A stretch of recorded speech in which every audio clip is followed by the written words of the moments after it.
Thurlow Wilkins runs for 149 yards and a score, and the Tusculum Pioneers take care of the Mars Hill Lions by a final of 24-7. Hello, everyone. I'm Brian Staten, to be joined by Pioneer coach Jerry Odom as the Tusculum Pioneers celebrated their senior day. 27 seniors went on the walk, Military Appreciation and First Responders Appreciation Day, as well in celebration of Veterans Day this week. Also, a Pioneer football team that had the tall task of taking on one of the best offenses in the South Atlantic Conference. So when you throw Craig Rucker in the mix, the South Atlantic Conference Offensive Player of the Week, this year, the South Atlantic Conference Offensive Player of the Year last year in the Consensus All-American. Guy who's caught 1,116 yards receiving this year, 13 touchdowns. He's also set the school record in receptions, the conference record in receptions as well. Keyshawn Taylor and Craig Rucker just 2 years ago were the most prolific wide receiving core. Right now, it's basically all Craig Rucker. But on this particular day, it was D. Alford. We call him D. Alford because it was senior day. We welcome the coach, Jerry Odom. Well, let's start there with D. Alford, a guy that probably walked up to you this week and says, Coach, I want to talk to you. I'd like the challenge of Craig Rucker, and I think when your all-conference guy says that against an All-American, that kind of makes you swell with a little bit of pride. Yeah, we had a plan to put D on him, and he was all about it. 100%. I definitely want to do it, and he did a great job. Rucker's a heck of a player. Give him all the credit in the world. Yeah. But we knew that if we put D on him. And then we did some different things with it. We played some zone around him. We didn't man him every single time, but almost. Yeah. And then we zoned some different things around him and tried to mix up some things to maybe make it a little tougher on the quarterback. I thought they protected pretty well, honestly. They do a good job on that side of the ball for sure. But we didn't blitz them a lot, though. We compressed the pocket, and that was the whole thing was if you can't make him move your feet, make him throw out of a well. That's what we always talk about, where you can't finish your throws, you don't feel comfortable with that. I think the quarterback's a good player, though. Yeah. But we were fortunate. I think we did the one thing we thought we had to do is stop the run. We didn't let them be two-dimensional. I think when we can make a team one-dimensional, whether it be stop the run or stop the pass, whatever that case may be, then you give yourself an obvious advantage in the game on the defensive side of the ball. His team averaging 30 points a game, 478 yards per contest, and through the air, Jimmy Urzua was the top passer in the league at 181 yards per game. Of course, he did have that target in Rucker, but the game plan had to be you had to stop the run. They do like to be very two-dimensional, or not one-dimensional. Right. They like to be two-dimensional. They like to have that balance. You took that running game away, and did that give you that advantage where he felt like he had to go to the air? Yeah, I think so. It let me be a little freer with some of the coverages we're playing on the back end, and and feel a little bit better about what we were trying to do because we felt like we took the middle of the formation away from them. They got it on the edge a couple times. D, we had to be playing cover 2 one time. D ended up being the pipe player. He didn't really understand where the fit was, so they got one 10-yard run on that. I think other than that, I think 7 yards was the longest run they had. So, making a team earn their way down the field. I think that's the biggest thing. Make them earn their way down the field, keep battling, and then, make plays when you have the opportunity to make them. And we did that. Turning them over 5 times was probably the difference in the game. And we turned it over 3 ourselves, but turning them over 5 has got to be the difference in the football game. Speaking of those turnovers, D becomes one of the best interceptors all time in school history. Now he has 10. He stands at 3rd. Ricardo Coakley with 15, Jermaine Mack with 11. He had a 55-yard interception return in this game as well. That was the very first one. It turned away a Mars Hill drive after the Pioneers had scored to go up to 3-0. Comes up with that 55-yard interception for a career now, almost 200 yards in interception return yards, which gives him number 1 all time. And that's the type of player that he is. So he gets those 2 interceptions. Nick Jackson gets an interception as well. Really very physical on the defensive end. Ivan Hogan's finishing with 11 tackles in the contest. Very quiet 11, but that's, to me, when Ivan is being a very quiet 11 tackles, that means we're having a really good game. Absolutely. I think we just played solid. We didn't have a whole lot of busts. We had one on 2 third downs. We busted a coverage. Ivan actually busted one. I think Nick busted one, where they just weren't. They knew what they were doing, but they weren't quite in the right position to do it. And other than that, though, I think we made them earn most of what they got, and that's got to be part of the deal. You know, when you're playing a good offensive football team, which we will again this week, you got to make them earn it. You can't give them things and expect to win that football game. You got to make them earn things. You can't get outflanked. You got to put yourself in proper positions. You got to play great technique. You know, you got to take the people that you're supposed to take. If you do those things as a defensive unit, then you give yourself a chance. Regardless of ability, talent, anything else, that part has to come first. Then the ability and talent has to take over afterwards. One point in the game, I was getting frustrated because one of his keys was we got to get off the field on 3rd and long. On their touchdown drive, they converted the 3 long 3rd downs, and then I don't think they converted a 3rd down. Well, that was where we had 2 of the busts. You know, one of them they just made a play, but 2, we were in a cover 2 blitz. Ivan was supposed to take the guy back underneath. If his 2 went vertical, he's running to the safety in the corner playing off. Then we got to take the one coming back under. We locked D, and he just didn't take him back under, so they were able to get like a 20-yard gain on that. Then Nick Jackson, we were in another version of a cover 2 concept, and he's too deep. He's supposed to show one high post, roll down, play the pipe. He was playing at 16, never came down. They hit Rucker right in the seam for like 12 yards and a 1st down. But those are the things that we can't bust in those situations, and that's why I keep telling these guys, like, if we'll just do the things we're coached to do, you know, we're multiple enough that we give people problems. But when you start ad-libbing and doing your own thing and start overthinking things, just do your job. And they'll tell you, I Bill Belichick them to death. Do your job. Don't worry about anybody else. I don't care what they're doing. You do your job. And I think when we do that, we're pretty good. Challenge for this guy was to keep Rucker from getting the video game type numbers, and for the 4th consecutive time, he's been held under 100 yards. Did have the touchdown, maybe. Well, but it was close, and it was a heck of a catch. And you know, we knew he was going to run that route. You know what happened on that? We had one bust. Malik Goodman didn't roll the post to play before, and we were in a different coverage. And then D was worried that he didn't have post help on this one, and he did. And had he just played outside leverage off of that 3 and funneled him to D, then he would have been in position to make that play. And that's what we talked about all week, because I think I had a pretty good idea of what they were going to run out of that concept. But the guy made a good throw and catch. I mean, at bottom line, we hit him right as he threw the balls. They're excellent throws and excellent catching. Great players are going to make those plays sometimes. As much as I hate to give them that credit, they're great players. He's a great player, and I have all the respect for them in the world. I think their offensive coordinator does an outstanding job, and they made a play.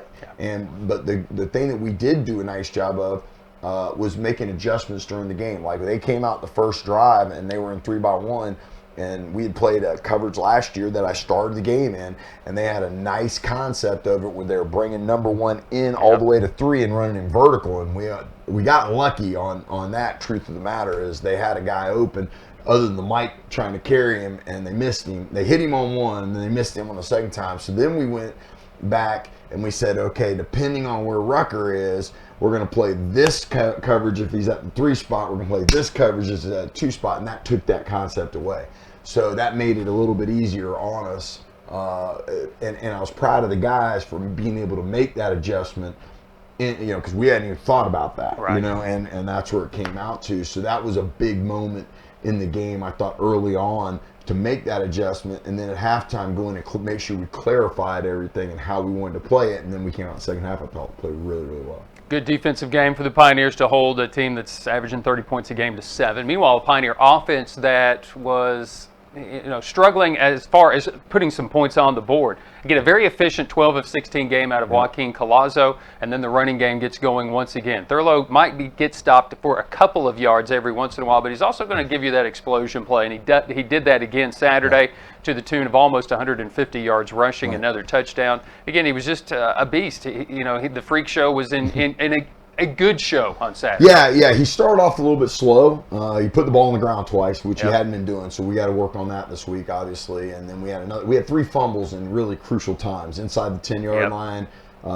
One time inside the 20, another time where we should have had probably 2 more touchdowns easily. We've got to get better in the red zone. We were really good in the red zone last year. We're struggling a little bit right there right now. I just don't think it's a mental thing or whatever. But we got to be good in the red zone, especially this week. You can't get in the red zone against a great team like Team Out West and expect not, to win the football game. So we've got to get better at that this week. That's something we'll certainly work on. But Thurlow's a good football player. We got to keep feeding him the ball, because at any point he can go to the house. I mean, that's the beauty of having a guy back there like that. Hopefully we'll get Shippy back this week, which would be really, really big, because I hated that Jordan didn't play his senior day, on that. But Maurice Gomillion's a good back. I still think Gerard Hurst is going to be an outstanding back for us. He's only a freshman. The future's bright at that position, even though we lose Shippy. Pioneer offense put up 24 points. Oh, by the way, do you want to see any of the action?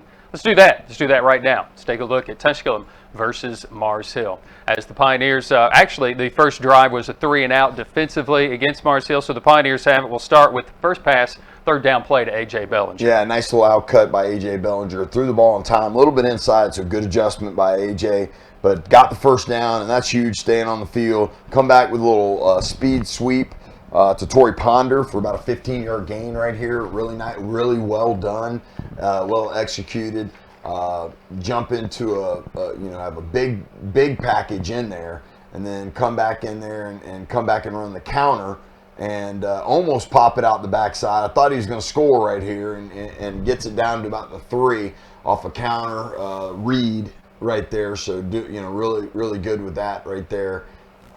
As far as that goes. And then we got down to a third down, try to throw one to AJ, gets 1 mid on it, can't pull it in. We didn't get movement on the 2 before that, so we have to settle for a field goal. I thought it was important to get points at this point in the game, early on in the game, and we did. Again, Eli Shepard kicks it right through the middle. So we go up 3-0 at this point. Lead the league, though, in 21-yard field goal makes. That's what we do with Eli Shepard. We're good with that. All right, so a couple of plays later, Jimmy Urzua was looking deep. Yeah, we were in a cover 2 blitz right here and did a really nice job with the 2 defensive ends dropping out onto the hash. D. Alford playing a half right here, reads the quarterback's eyes, makes a play. We got to block the intended receiver. If we block the intended receiver, we'll probably score. But we didn't, and but we do return it all the way back, which was big. Let's go to the second quarter. Here's the play. Yeah, this is the touchdown right here that they called. It was a corner route. He was close. I mean, it was a little closer than I thought. When you watch film, I thought he was a yard short in the game, but I could see why they gave it to him. But it was a corner route. We were blitzing. We were home on the blitz. He just beat us on the corner right there, and a great throw by the quarterback. All right, so at the half, it's 7-3. Pioneers come out with a pretty nice game plan here in the second half, and that was a lot of Thurlow Wilkins. Well, what we had to do was get the backside sealed a little bit, whether we did it with a tight end, split flow, all that, because they were really trying to crash the backside. So we had to have some bootlegs in, and maybe split flow zone to play off the backside. And then, you're right, just keep feeding him the ball. And I think our offensive line played a lot better in the second half. They kind of got going on what they were doing. And then come down to third down, they get pressure. Joaquin, just throws it kind of on a little bit of a prayer. He throws it the corner out, but Jake Moss makes a great adjustment to the ball, coming back to it, and ends up getting the touchdown right there. Jake's second touchdown this season. Last year, he led the team receiving with 5. Tusculum goes up on the Shepherd point after 10-7. And then the Mars Hill Lions would actually put together a really nice drive on the ensuing possession. But once again, D. Alford making a play. Yeah, right here we're man-to-man on the backside with D. They're trying to throw a little seam route to Rucker, and he just trailing off the back end. I let him press him more in the second half because he felt like he'd get his hands on him. He had a better chance, so it was a really, really good play right there. And more D on. Yeah, should have had this one though. If he got this one, this could have been a big one right here. We rolled to a cover 2 right there, and D's the pipe. Rucker ran the bender off the pipe. D undercut it. Man, I thought he was going to catch it and go to the house, but that was a heck of a job. Then they get a errant snap, which we know how that is. Yeah, nice to see some of that. Yeah, let's leave that. And then we were able to make him rough. They tried to throw it to number 77, I guess, and that's called an illegal touching. Gave him the ball there with right there. So that was a big play in the game. And obviously, we still trying to run a little bit of the outside zone. That's a lead concept of the outside zone, and again getting Thurlow kind of going there. I thought we run the counter well in the second half. The lead zone, the outside zone, we're all working. Right here, you get a little counter, good cut right there for another 8 or 9 yard gain. Got to keep a few of those. They were crashing the end, and we read that. So, the quarterback's got to keep them honest. Make sure that we keep that thing. Then we do a great job on the edge. Our tight end, I think it's Carter Mangle, gets a good block on the edge right there. Thurlow gets the out there to the side. Almost, get a bad snap. And then Thurlow was tired, brought Gamillion in. He cut it back because the guard got blown up. And then we get a dadgum, we get a penalty or a fumble. And then they come back and on first down, they get a first. And they try to go quick. And they do this little triangle theory thing over there where they put Rucker in the back end. They run the front side zone. They throw it out there. And I told them, hey, if that's a lateral, we got to be really sharp on what we're doing. And if they drop it, pick it up just in case. And sure enough, they called a lateral, and P.J. Green was able to get in. It's a shame it wasn't on film. I missed the film. Surprised everybody. But then we come back. Great play by David on the quarterback. Tips it to Nick Jackson, who gets a decent return down to about the 20-yard line, 25-yard line. And then on second down, Thurlow gets a zone. We get, I think, right out of first down or second and very short. Come in with a big personnel package right here. Again, run a counter, getting vertical again for the first down for about a 5-yard run. But Thurlow's starting to feel a little bit more. I felt like he was, he cramped up a little bit, and I told him he was going to be just fine, and sure enough, he was. Thank goodness. And right here, this just shows if you're a safety coming down, he'll make you miss. He can run through you. But a great, really. Our job as offensive line and everybody else is get that guy to the safety. Yeah. And then he's got to make the safety miss, and that's what Thurlow did there and gave us a chance and gets a touchdown. So now we're up 2 scores. Thurlow Wilkins with the touchdown, his 3rd game in a row that he has scored, 24 carries, 149 yards. And P.J. Green tipping off his banner day. Yeah, P.J., we had a little Okie stunt here where he worked to the strong side late, beat the guard back inside. They were trying an RPO there or some kind of play action pass. I told PJ he's got to run over the quarterback though. Lordy mercy. If he can pull that quarterback in, he would have scored. But he knocks the ball out, causes a fumble, and is able to pick it up and give us the ball on the 4-yard line. Unfortunately, I think we fumbled the very first play.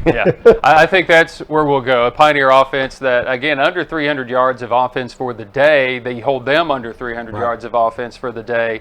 But I think the concern is going forward, it's, when you get inside the 5-yard line, I think I mentioned it a couple of times in the broadcast, just, got to finish. And it's not a matter necessarily of play call, it's just execution. We have to execute better in the red zone. And it comes down to, and we work it probably as much as anybody in the country. We work it every single day.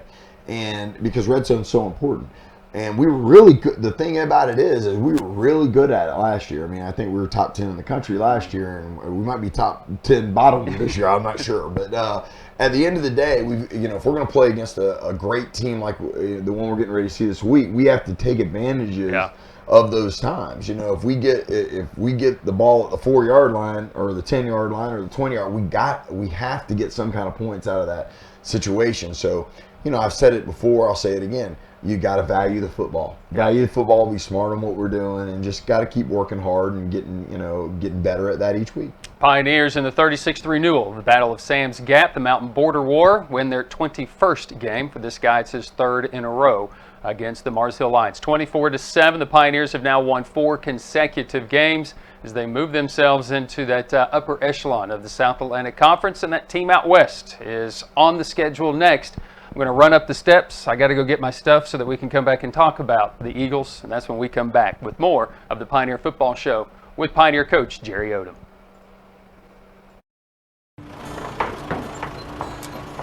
Family. Food's here! What's it mean to you? We got lunch. To us, it means the people you care about, look out for, and love. Even if you'd never let them hear you say it. Hey, you're eating hummus? What's wrong with hummus? Here at Ingalls, we have everything you need to gather around the table and give each other a hard time. Because that's what families do. Ingalls. All the ingredients for family. Get your notes. Got them ready. Got them. All right. So, welcome back. It's Tusculum and that team. Well, I call them the Eagles. The Talons up. They hope to clip the Talons this week. This is a Pioneer football team. Last year, that put up 41 points against Carson-Newman and knocked out Derek Evans and knocked him out of the game early. They brought in some guys, and I think your defense really they're not accustomed to getting the 2 yards. They didn't get the explosion plays last year, and I think that has to be key against a split-back veer. Well, they did in the first play of the game. Sure. I mean, anytime you have a guy back there like they do, number 6, I'm scared to death of him and Toot Johnson. I mean, they got some backs now. Red just rolls those dudes in. I mean, like I'm breaking them down. I'm looking at them. Okay, does it mean it? It doesn't mean anything. They keep rolling in dudes who can run. I think you look at their offense. 9 seniors on offense. Basically, their whole offensive line, tight end, quarterback, 2 of their better backs. The guy that stands out, they're great with the split back veer, but I think really in big games this year, LR, Wingate, Mars Hill. Yep. The guy that's showing out to me is 15. That guy is a freak show. I mean, he's a 6'4" wide receiver that can really, really go. He's a transfer out of James Madison, and I can't even remember his name. I just know 15, 6'4", wide receiver, good player. You know what I mean? One of those deals, I'm watching the tape going, oh my God. So I'm trying to figure out in my mind how am I going to handle this guy too to go along with everything else Red does. That's the thing. We have to be sound. And I think I've told you that. We have to be sound against the 3 phases, the option, against everything they do. The split back veer is a little bit different than the true triple. I think, it's the same option concepts, but there's different variations of how people run it. But Red has been doing this longer. I jokingly told my guys, because they all think I'm old as all get out, and I'm like, yeah, we hadn't beaten them since 1934. I was 5 years old. It took them a minute. Some of my guys, what? But Red has been there longer. He's been there since I've been playing college ball. And just as a super guy that really understands the split back veer. And he's one of those guys, like, you can't fool him a whole lot. What I mean? Like, it's not going to be one of those things like, oh, I've never seen that before. It's going to be more, hey, we got to execute this, this, and this. And you got to be smart enough to do your best to take it out of Red's hands and make those guys execute what they do. And then make them execute all the way through every part of it, and then don't give up the big pass play. Because I have a feeling, if you go back and look, because I didn't like the way our backside safeties played last year. I didn't like the way we did front side at times. I'm sure he's going to say, hey, we're going to throw the ball on these guys just like we did Wingate and everybody else. And I expect that. We got to be sound against that. And but I have a tremendous amount of respect for him. I think he's an outstanding man and an outstanding football coach. I don't see this as an animosity thing. I just don't see it as a rivalry. We've talked about that over and over. We're not their rival. We're a proximity game. You can't be a rival beating them 2, 3, 4 times in 30 years or whatever. You can't call yourself that.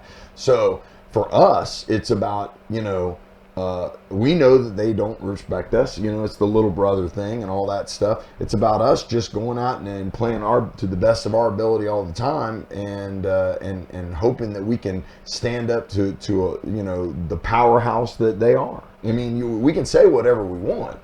That's the history of what we're dealing with here. Now we're going to go out and we're going to bring it and see what happens. But we have to understand why people don't respect us and in this rivalry, and we've got to make them try to respect us. But the only way to do that is to win. Right. Pioneers look to make it a rivalry this coming Saturday when they take on the Carson-Newman Eagles. One thing is for sure, this senior class, for the first time ever, will not have a losing record against the Carson-Newman Eagles, no matter what may happen in the game on Saturday. But the Pioneers look to put that fight in the rivalry. Tusculum and Carson-Newman will kick off at 1 o'clock from Mossy Creek. The Pioneer kickoff show will begin at 12 o'clock. You can join us on the Pioneer Sports Network. That is 95.5 FM. Also online through TusculumPioneers.com. For everybody involved with the Pioneer Football Show, behind the scenes, he's Coach Jerry Odom. I'm Brian Staten. Until next time, go Pioneers.